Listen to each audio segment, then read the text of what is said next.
Bom, para terminar, olá, meu nome é João Vitor Panda e o que se inicia e se conclui aqui é mais um episódio do Crônicas de Nada, que vem terminando de começar a raiar. Tudo bem? Hoje vamos falar sobre viagem no tempo.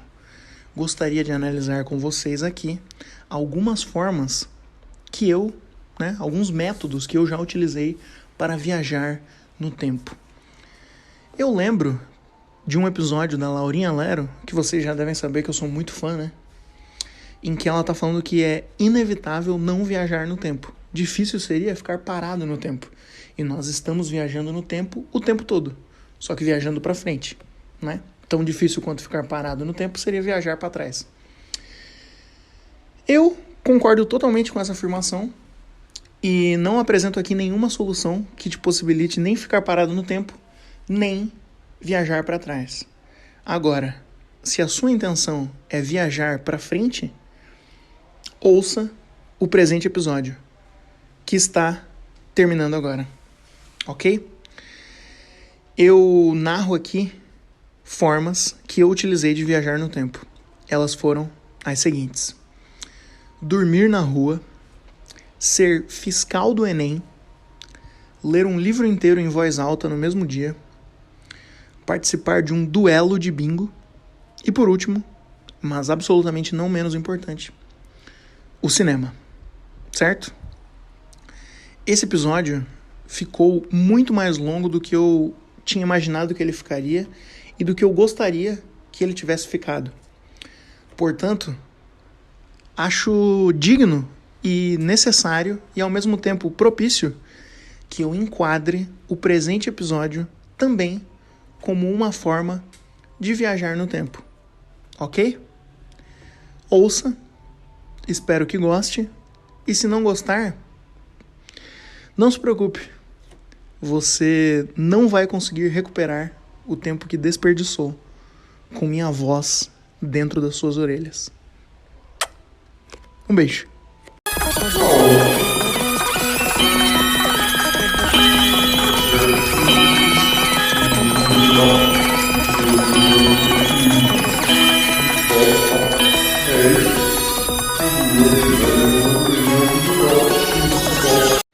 Bom, a última forma de viagem no tempo que vamos abordar aqui é dormir na rua, ok? Acho que todas essas formas descritas de viagem no tempo, elas podem ser categorizadas em parzinhos. O cinema é a única que vai destoar um pouco nesse episódio, mas o duelo de bingo e ler um livro em voz alta são semelhantes formas de viajar no tempo. Enquanto que ser fiscal do Enem e dormir na rua são outro parzinho de forma semelhante de viagem no tempo. Então vamos lá, deixa eu descrever as vezes que eu dormi na rua e viajei no tempo. Primeiro cabe explicar que eu não estou tratando de dormir na rua aqui num sentido de necessidade, certo? Na verdade, não é nem necessidade a palavra. Tem pessoas que são moradores de rua porque elas não têm outra opção, certo? E, tem todas as implicações sociais e políticas de pessoas não terem onde dormir. Mas esse não é o meu caso. Eu não dormi na rua num sentido de pessoa passando por problemas financeiros, sociais ou políticos. Foi só num sentido de adolescente burro mesmo. E você vai entender. A primeira vez que eu dormi na rua, eu e meu amigo Júlio tínhamos ido a uma festa numa cidade perto da nossa cidade. E nós ainda não tínhamos a idade necessária para entrar naquela baladinha, naquela festa. E os ouvintes mais novos mais novos, né? Porque novo é um pronome metafônico. É assim que se chama? Um pronome que no plural a sílaba tônica muda de lugar. Novo, novos. Se eu não me engano é pronome metafônico. Isso aí. Caramba, que demonstração vulgar de conhecimento linguístico. Mas tomara que eu esteja errado, né? Porque se eu tiver certo vai ter parecido muito babaca da minha parte. Enfim, o que eu tava falando? Para os ouvintes novos da audiência, eu me sinto obrigado a dizer que isso é errado, tá? Não façam isso, ok? Pronto. Mas eu e meu amigo Júlio estávamos em uma cidade vizinha à nossa e nós íamos entrar numa festa para a qual nós não tínhamos a idade necessária e adequada para entrar. Como íamos fazer isso? Tínhamos uma identidade de outra pessoa que tinha a idade certa.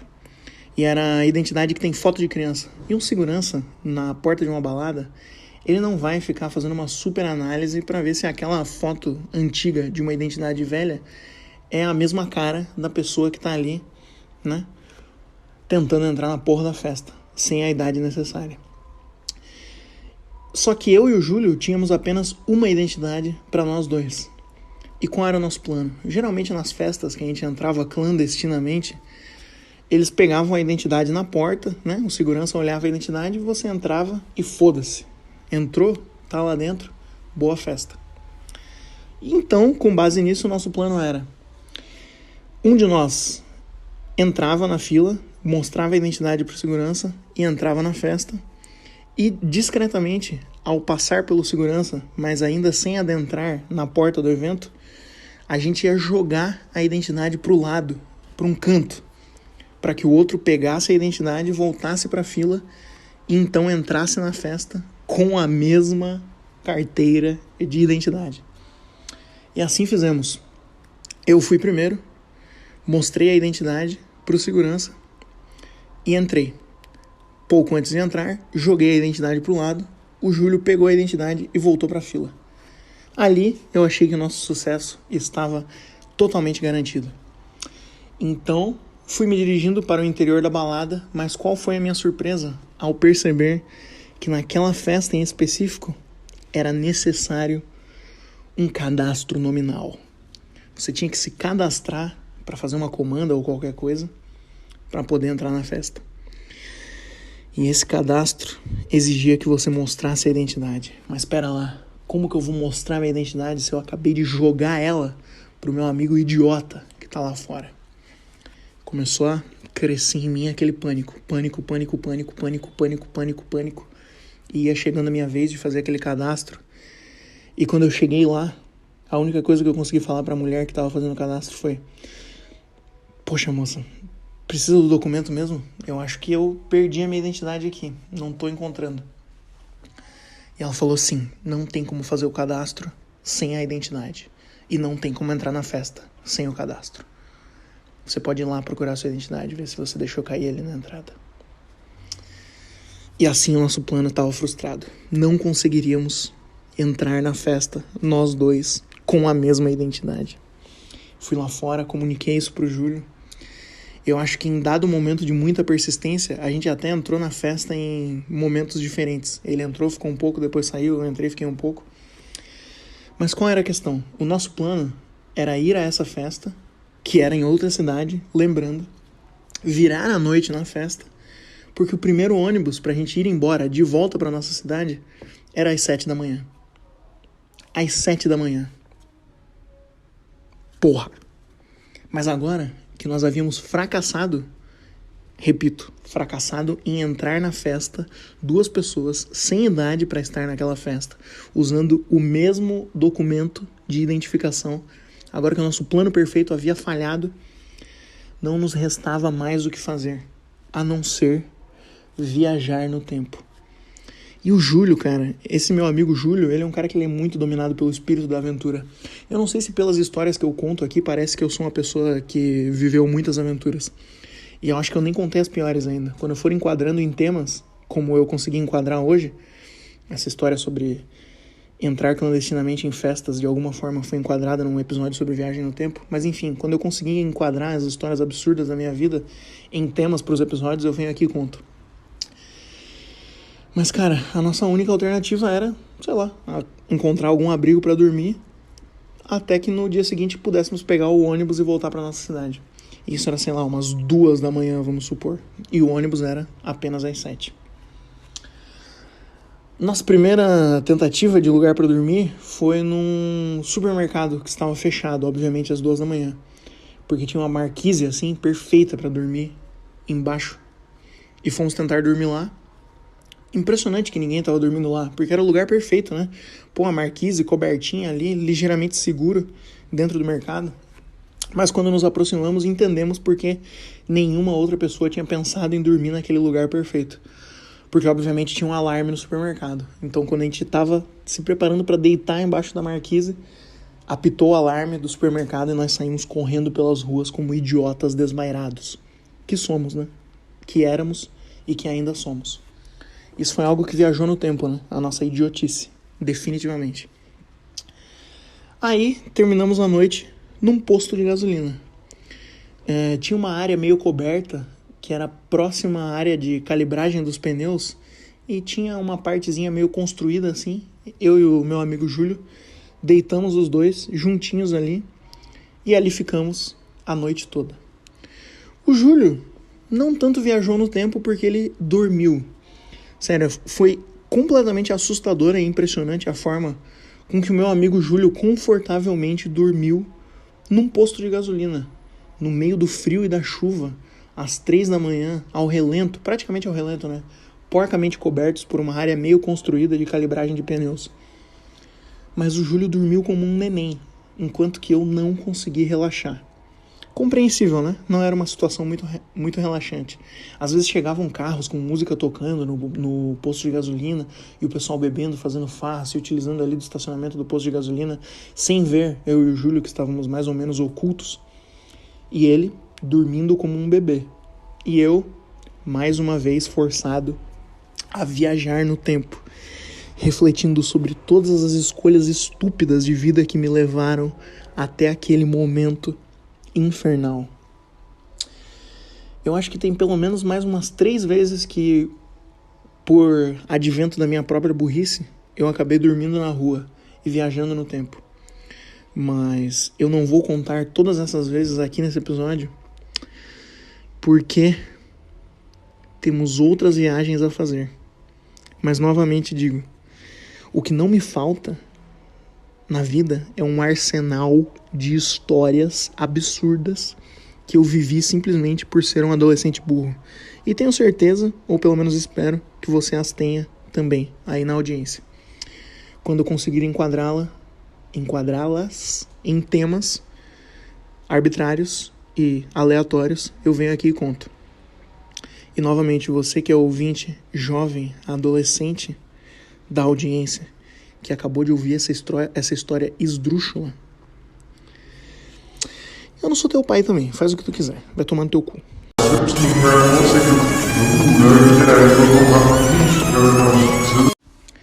A quarta forma de viagem no tempo que eu gostaria de analisar aqui com vocês é um relato das 2 vezes que eu fui fiscal do Enem. Foram experiências muito interessantes e engrandecedoras, pois foram experiências que me deram a confiança e a certeza da habilidade que eu tenho de me distrair com qualquer coisa e da minha outra excelente habilidade que eu tenho, que eu só descobri sendo fiscal do Enem, que é a habilidade de assistir o tempo passando. Vamos aos relatos. Para ser fiscal do Enem, você tem que chegar lá de manhã já. O pessoal vai começar a fazer a prova 1 da tarde só, que começa. Você tá lá de manhã já para assistir um treinamento e para ficar confinado também. Tem esse aspecto. Para você ser fiscal do Enem, você tem que usar uma camisa branca, né? Neutra, não pode ter estampa e tal. E você, olha aí, não parece regra de viagem no tempo também? Mas você tem que usar um relógio de pulso. E ele não pode ser digital, se eu não me engano. Olha que divertido, não parece uma regrinha assim de viagem no tempo? Ah, use um relógio de pulso, mas tem que ser um relógio analógico para você não se perder e não sei o que, para que o tempo ainda blá blá blá. Caramba. Ser fiscal do Enem é uma experiência de ficção científica, total e completa. E não paga muito bem também não, tá? É um extrinha legal assim, dá pra fazer um extra. Mas depende da categoria que você vai ser. Se você vai ser o cara que fica no corredor, se você vai ser chefe de sala. A minha função era avaliador ou fiscal, alguma coisa assim. Eu era o braço direito do chefe de sala. Então não basta você chegar lá de manhã, vamos supor às 10 da manhã, e só sair quando a última pessoa terminar a prova, e quando rolarem todos os preparativos finais, então vamos supor umas 6 da tarde. Pô, se isso não é viajar no tempo, me diz o que é. É a mesma coisa que dormir de tarde. Dormir de tarde e perder o horário. Sabe? Aquele soninho depois do almoço da 1 da tarde e você acorda com a sensação horrível do anoitecer. É isso. Ser fiscal do Enem é esse sentimento perpetuado por um dia inteiro. Caralho, tô assustado com o quão precisa foi essa definição que eu acabei de soltar. Incrível. Tô perplexo. Fez muito sentido pra mim. Mudou minha forma de sentir, sabe? Mudou minha forma de sentir. Impressionante. Uma das vezes que eu tava sendo fiscal do Enem, tem um momento que você tá pegando os documentos na porta enquanto os alunos estão chegando. E teve uma menina que ela tava com um problema no documento. E eu era a pessoa que tinha o poder de falar: seu documento tá errado, você não vai entrar na sala agora. Você vai lá falar com o coordenador da prova e vamos ver no que vai dar. Se vai dar tempo de alguém trazer um documento pra você. E eu fiz isso, sabia? Se eu não falasse porra nenhuma, ela ia só entrar na sala e fazer a prova. Mas não sei porquê, acho que era a primeira vez que eu tava sendo fiscal, eu fui acometido por um terrível senso de obrigação, um senso de tarefa a ser cumprida. E sentindo que aquilo era o que era esperado de mim, eu barrei ela e ela foi falar com o chefe da escola que estava cuidando daquela aplicação. E eu não sei se deu tempo de trazerem para ela o documento. Mas em outra ocasião, talvez como uma forma de redenção, ainda que não tivesse na primeira camada da minha consciência que eu estava fazendo isso de forma consciente, mas talvez inconscientemente eu estava tentando me redimir. Mas teve uma menina que ela não estava achando a parte da prova em que tinha a redação. E ela perguntou pro menino do lado dela, já estava todo mundo em silêncio fazendo a prova, e ela virou pro candidato do lado e perguntou: você sabe onde fica a redação aqui na prova? De acordo com as regras, eu tinha que ter dado o cartão vermelho pra ela naquela hora e ela ia perder a prova. Mas, cara, eu quero ver o meu povo francisquense, né, sorrindo na universidade. Então eu não tirei a prova dela. Eu só cheguei perto e falei: os candidatos não podem conversar durante a aplicação do teste. Né? Performando uma autoridade que eu nem sabia que eu era capaz de performar. Mas o grosso de ser aplicador do Enem é literalmente esperar o tempo passar. E eu ficava olhando no meu relógio analógico para ver se já tinha dado 30 minutos desde a última vez que havia dado 30 minutos. Desde a última vez que havia dado 30 minutos. Por quê? Porque de meia em meia hora eu descolava o adesivo que fica colado no quadro, marcando a passagem de tempo. Né? De meia em meia hora você tira o adesivo, demonstrando que estão faltando 30 minutos a menos para o final da prova. Às vezes você vai desbaratinando, pega na mesa ali a prova de alguém que faltou, só para ver qual era o tema da redação e ficar imaginando qual redação você escreveria no lugar daquelas pessoas. Há também a possibilidade de fazer uma pequena pausa. Tem uma sala lá que tem um cafezinho, um bolo, pelo menos tinha no lugar que eu fui, né? Fantástico. E uma das vezes que eu fui fiscal do Enem, eu também fiquei de fiscal na sala que a minha irmã estava fazendo a prova. E ninguém sabia disso, né? Se soubesse, nem eu ia poder ser fiscal e nem ela ia poder fazer a prova. Mas agora que já faz anos disso, foda-se. E tinha uma menina na frente da minha irmã que tava sussurrando o que ela tava lendo alto demais. Como se ela estivesse lendo em voz alta, só que lendo sussurrando. Mas o sussurro dela era alto o suficiente pra minha irmã ouvir, porque a minha irmã tava na frente ou atrás dela. E eu só olhando pra minha irmã e vendo a cara de ódio dela, o quanto ela tava com raiva, o quanto ela fez cursinho e se preparou pra aquela prova, pra chegar na hora H e ter uma filha da puta sentada atrás dela lendo a prova sussurrando. Que sabor, que momento, meu Deus. Quanto a isso, eu não usei minha autoridade pra fazer nada. Só tava me divertindo ali vendo a minha irmã ficar estressada. Foi fantástico. E quando acaba o dia e você pega lá a sua pequena quantia de reais que você recebeu pra ser fiscal do Enem, além de ter viajado no tempo e viajado na maionese, você viaja, né, na pergunta: valeu a pena ter passado o dia inteiro aqui? E pra mim, valeu muito. Não vou nem usar a frase que minha mãe sempre usa, né? Minha mãe sempre cita aquela frase do Fernando Pessoa, que tudo vale a pena quando a alma não é pequena. Na minha situação, tudo vale a pena quando a experiência insuportavelmente entediante que você viveu te prova que você é completamente capaz de suportar experiências insuportavelmente entediantes, pois você é idiota o suficiente para se entreter com seus pensamentos idiotas, e você está praticando cada vez mais e se tornando um especialista em assistir o tempo passar. E isso vale mais do que qualquer quantia em dinheiro.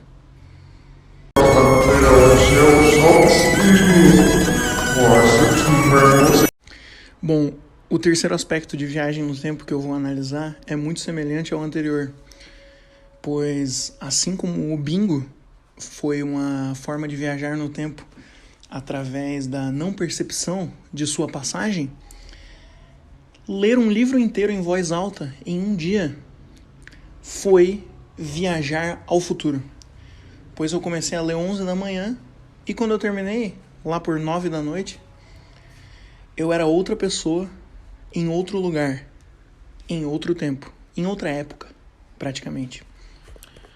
Mas veja bem, esse autoflagelo ao qual eu me submeti, essa forma peculiar que eu selecionei para passar o meu domingo, foi só para ver se eu conseguia mesmo. Eu queria saber se eu tinha o tempo de atenção necessário para ler um livro inteiro em um dia só. Porque, hoje em dia, tempo de atenção é um negócio complicado. Nosso cérebro está condicionado a diversões de 30 segundos ali e passou batido. Eu tento voltar à minha rotina de leitor frequentemente, é o eterno retorno. Tô toda semana voltando a tentar. E às vezes é difícil. Então eu queria um grande desafio para ver se eu era capaz. E mais uma vez, a minha habilidade de me distrair me fez prosperar. E eu consegui vencer o desafio. Mas só para explicar um pouco, eu tive essa ideia com base num filme que eu assisti, que é o Man on the Moon. Esse é um filme onde o Jim Carrey interpreta o Andy Kaufman. E o Andy Kaufman, ele era um comediante avant-garde dos Estados Unidos. E ele fazia coisas que ninguém fazia. Ele era muito maluco e ele performava e a performance se misturava com a vida real e ele levava as piadas longe demais. E teve uma vez que ele estava fazendo um show em algum lugar lá e eles falaram que ele tinha que ocupar um tempo e podia fazer o que ele quisesse. E daí ele pega um livro, o Grande Gatsby, e ele fala, dizem que essa é a maior obra literária da história americana, vamos ver se é mesmo. Ele abre o livro e começa a ler em voz alta para a audiência que está ali, ao vivo, simplesmente isso. E eu tinha ficado com isso na cabeça desde que eu vi esse filme sobre a vida desse cara. E eu pensei, eu vou fazer isso. E eu vou fazer isso domingo, que é o único dia que eu consigo fazer isso, Aí eu vi os livros que eu tinha aqui na estante e tinham 2 com a metragem de páginas semelhante ali. Quem é Você, Alaska, do autor John Green, e A Origem da Família, da Propriedade Privada e do Estado, do autor Frederick Engels. Numa votação, graças a Deus, a audiência escolheu Quem é Você, Alaska, porque eu tenho certeza que o do Engels seria muitíssimo mais difícil de ler em voz alta, em um dia só, demoraria muito mais horas. Demorei mais ou menos 7 horas e 20 minutos para ler todas as 226 páginas de Quem é Você, Alaska. Nunca tinha lido esse livro antes. Não sou o público-alvo desse livro. É um livro, para adolescentes, pré-adolescentes, assim. Mas vou te falar, me diverti muito. Belíssima introdução literária. Tem os seus artifícios meio bobos. Tem um ritmo meio arrastado no final. Mas quer saber do que mais? Bom livro. Gostei. Curti. E esse livro tem umas reflexões sobre morte que me arrebataram inesperadamente. Não estava esperando sentir sentimentos que eu senti naquele domingo. E viajei no tempo e viajei também nesses sentimentos. E tem trechos desse livro que são sobre um cadáver que me lembram de algo que eu queria ter falado no episódio anterior, mas eu acho que eu esqueci. De novo, a minha memória específica, minha memória paradoxal, tá funcionando de maneira estranha. Não sei se eu já falei isso nesse episódio ou se eu ainda vou falar. Porque, estamos vivendo uma confusão temporal aqui semelhante àqueles 3 episódios que eu fiquei falando que eu ia fazer uma coisa, depois eu gravei antes de eu fazer a coisa, e gravei depois de eu fazer a coisa, e no meio... Quer ver? Deixa eu ver se a minha memória paradoxal funciona. Esses episódios foram A Linguagem do Universo, o último foi Fábrica de Nuvens, que foi onde todo o conflito teve fim, e tem mais algum no meio, que eu não faço a menor ideia de qual seja. O que eu tava falando mesmo? Enquanto eu tava lendo sobre esse cadáver, no livro Quem é Você, Alaska, tem várias partes que tá falando sobre morte, né? Mas eu lembrei que na minha última ida pra São Chico, onde eu tava tentando ser um fantasma, teve uma hora que eu tava andando de carro com a minha mãe e a gente passou na frente do cemitério de São Francisco do Sul. E eu quis fazer uma piada, né? Uma piada preocupante. Eu olhei pra minha mãe, bem sério, apontei pro cemitério e falei: um dia eu vou morar aqui. Minha mãe achou engraçado, na verdade.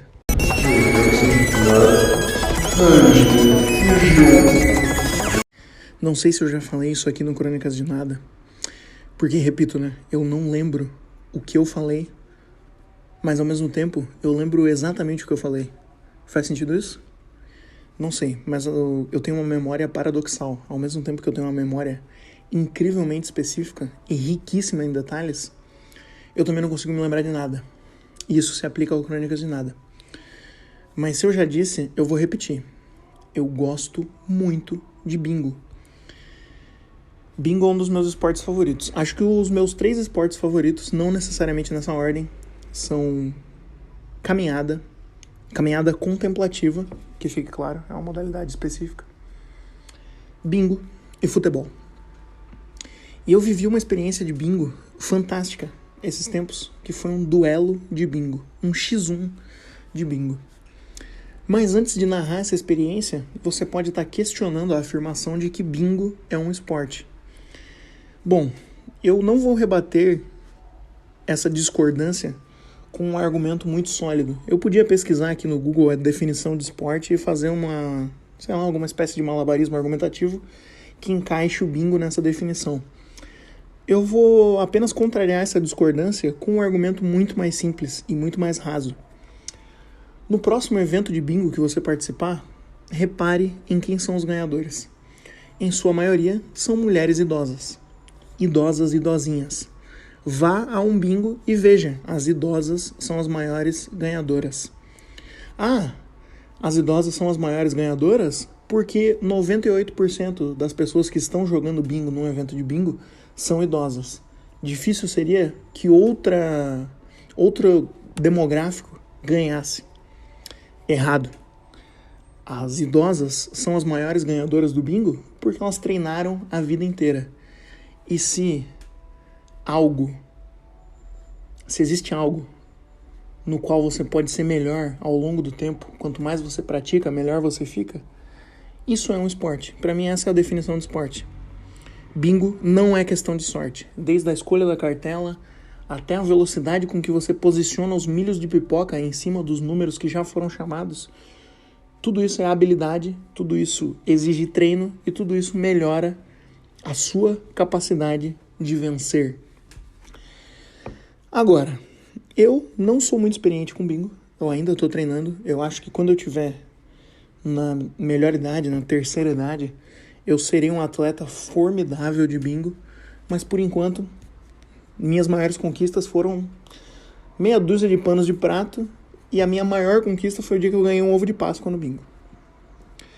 Então, foi muito difícil para mim encarar uma especialista num duelo, num X1. Eu tava na casa da minha sogra um dia, numa boa lá, curtindo, e a mãe dela iria lá.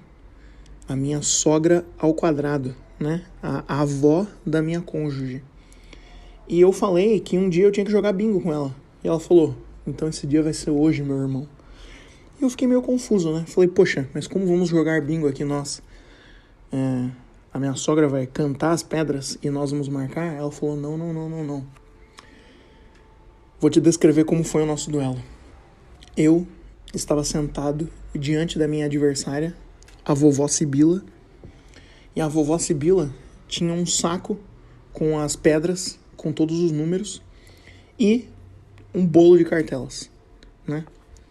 E nessa ocasião usamos o feijão ao invés da pipoca. São modalidades diferentes de bingo, né? O bingo do feijão, o bingo que se marca com a pipoca, o bingo que se marca com caneta, é outro também. E algumas atletas têm as suas próprias pedras, né? Eu já vi uma velha no bingo que ela marcava com umas pedrinhas de metal e quando acabava a rodada, ela tinha um ímã que ela só passava por cima da cartela e recolhia todas as pedras. Aquela mulher era o Pelé do bingo. Fantástica.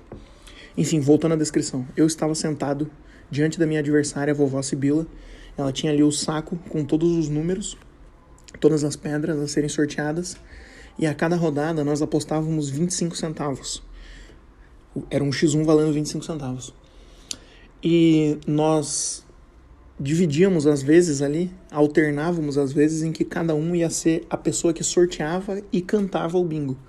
Então, por exemplo, ela começava, ela ia selecionando as pedrinhas ali, ia falando em voz alta qual pedra saiu e ela já marcava na cartela dela e eu já marcava na minha. Nunca havia jogado bingo assim. A possibilidade de fraudar o resultado era muito alta, mas eu não o fiz e acredito que ela não tenha o feito também, dado o profissionalismo daquela bela senhora. E jogamos por várias vezes, eu fui humilhado, perdi diversas vezes, mas o aspecto de viagem no tempo entra aí porque eu não consegui sentir o tempo passando enquanto estávamos ali duelando. E também eu estou acostumado com um bingo que tem um aspecto linguístico. O que é o aspecto linguístico do bingo? A pessoa, para cantar um bingo, ela tem que ser muito habilidosa. Ela tem que meter um pingo no pé, 9 é. 22, 2 patinhos na lagoa. Terminou o jogo, número 75. O bichinho da floresta, número 24. Entende? Tem um aspecto linguístico, lúdico, divertido. A vovó Sibila, ela ia pegando as pedras no saco. 75, 16, 80, 9, 10, 1, 34. Não tinha a letra B, número 9. Letra B, número 9. Aquela mulher não estava se divertindo. Ela estava competindo. Ela estava obstinada na sua tarefa de me humilhar. E assim o fez. Ganhei algumas vezes, mas perdi a maioria. E enquanto eu estava preso naquele ritmo frenético, naquele bingo de altíssimo nível, eu não percebi o tempo passando. E quando nos demos conta, o café da tarde já havia virado jantar. E ali eu entendi que o que havia ocorrido era uma viagem para o futuro, através de um esporte fantástico.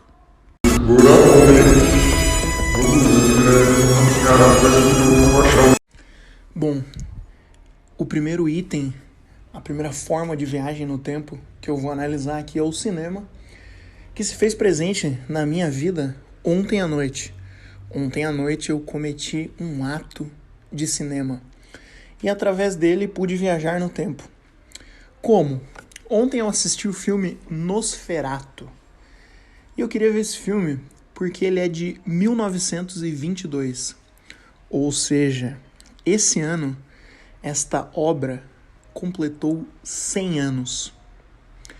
Um século. Esse filme tem 1 século de idade. E eu assisti ele ontem. Queria ver como era, né? Incrível pensar que há 1 século atrás, o cinema era uma incerteza. Falo aqui como leigo, tá? Como leigo que possui poucas informações, não como especialista na área. Mas imagino que para a perspectiva da época, o cinema, as imagens se mexendo, o advento das fotos em movimento, era uma completa novidade que as pessoas não sabiam se seria, frutífero, não sabiam se seria longevo.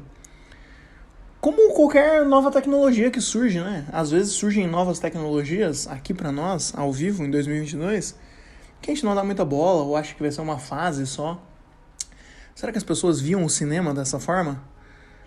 Hoje o cinema é uma coisa casual. Você pode ver no seu celular, você pode ver na sua TV, ou você pode até mesmo ir ao cinema como um ato corriqueiro. Você pode assistir um filme casualmente. Mas imagino que na época tinha outro peso você assistir um filme. Era algo especial. Será que não era algo como ir a um parque de diversões, né? Onde as atrações são mais do que, sei lá, algumas engrenagens fazendo um carrinho se movimentar por um trilho que dá um looping. Tem toda uma experiência e uma adrenalina implícita ali no negócio. O cinema era assim na época? Será que causava essa impressão? Era um programa especial? Porque pra mim, ontem assistir ao filme Nosferatu foi nada mais nada menos do que abrir o YouTube, clicar lá, ser contemplado com uma propaganda de cerveja antes do filme começar e pronto, assistir. Incrível.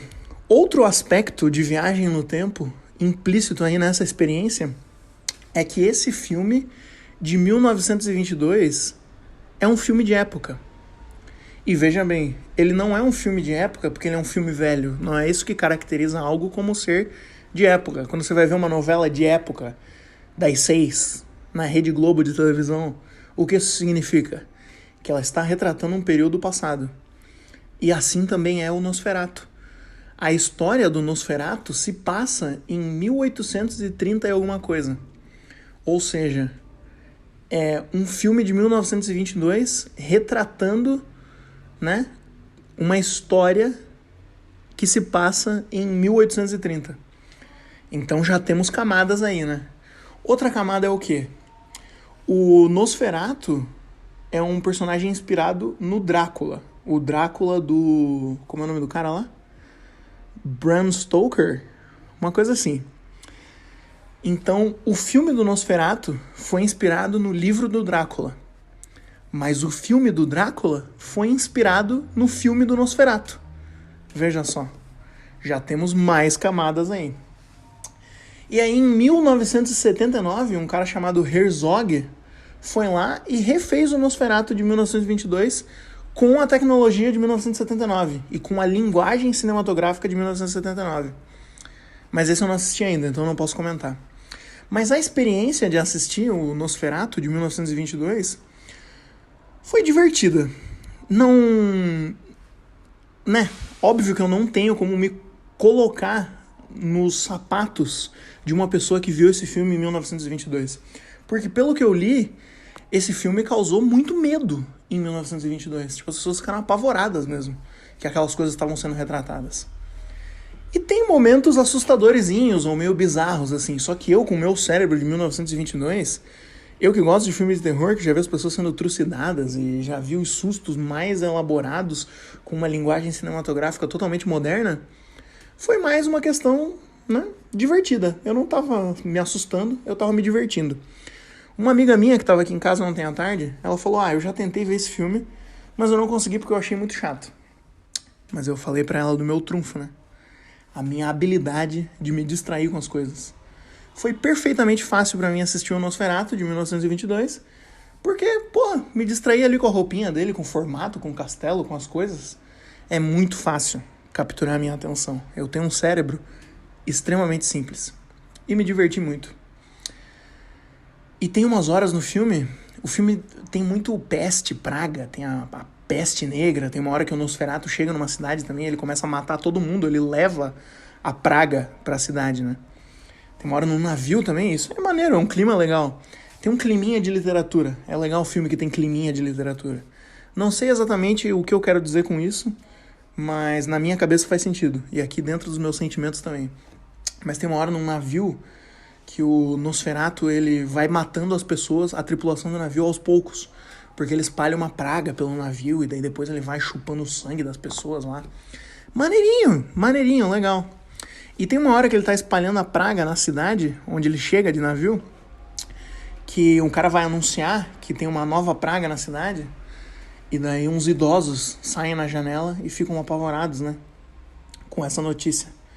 E eu olhando e pensando, caramba, 100 anos atrás, esses atores já eram idosos. Em 1922, essas pessoas eram idosas. E agora eu tô aqui em 2022, 100 anos depois, vendo elas se mexerem na minha televisão. Que coisa de louco.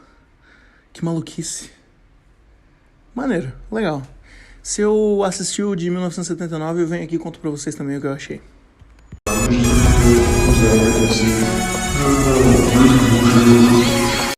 Vou começar então dando tchau. Muito obrigado pela sua audição e obrigado por ter acompanhado na íntegra mais um episódio do Crônicas de Nada. Curte, comenta, compartilha. Tem como avaliar no Spotify também. Acho que parece prudente pedir isso para as pessoas. Se você ouve no Spotify, avalie o episódio, avalie o programa, na verdade, né? Fica ali em cima, você dá as estrelinhas e tudo mais. Suponho que isso ajude de alguma forma. Não sei. Se você ouve pelo YouTube, inscreva-se, dá like no vídeo, de repente deixa um comentário. E é isso aí. Compartilhe com amigos que você sabe que gostam de podcast ou que odeiam podcast. Para fins de experiência, né? De experimento. Qual será que vai ser a reação deles? Nunca se sabe. Meu nome é João Vitor Panda e eu vou ficando por aqui. Chega, já era. Chegou a hora de dormir. Dormir hoje para acordar amanhã. Tchau, tchau.